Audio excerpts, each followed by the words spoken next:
Ndio maana tukiwa tunasema tutatokea Ubungo kwenda mahali fulani, tunamaanisha.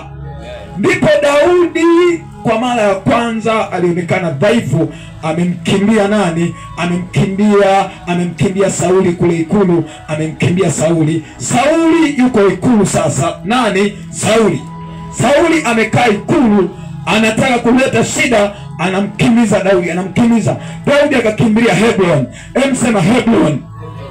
Anaonekana ni kiongozi wa Hebron, anaonekana sio mfalme, anaonekana ni mtu hoyae, anaonekana wa kawaida. Amekimbilia Hebron pangoni, wanampiga mawe, wanampiga malungu, lakini kuna watu ambao wamemfuata, wanaonekana ni dhaifu hawa, lakini Mungu ataenda kuwatumia kwa ajili ya mambo makubwa. Na Sauli ameanguka, Daudi ameinuka kwa jina la Yesu.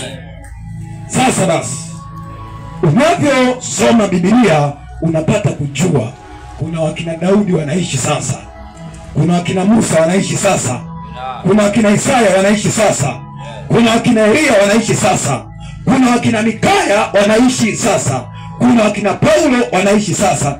Ile roho ya Elia ikavaa mwili, akazaliwa tena mtu anaitwa Yohana. Kwa kuna watu ambao leo wamezaliwa, wanaopaleti kama Elia, wanaopaleti kama Isaya, wanaopaleti kama Yeremia, wanaopaleti kama watumishi wa Mungu waliotumiwa kwa viwango vya ajabu. Wapo juu ya uso wa nchi na wanatenda kazi. Ukiwaona unaona wa kawaida, lakini liko jambo linaenda kutokea kwa jina la Yesu.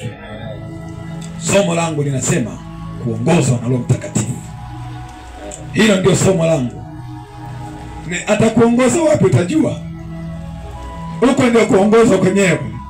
Sawa Biblia inaniambia katika Zaburi ya 89 mstari wa 20 na kuendelea, anasema nimemuona mtumishi wangu Daudi, nimemtia mafuta matakatifu, wana wa uovu hawatamuonea.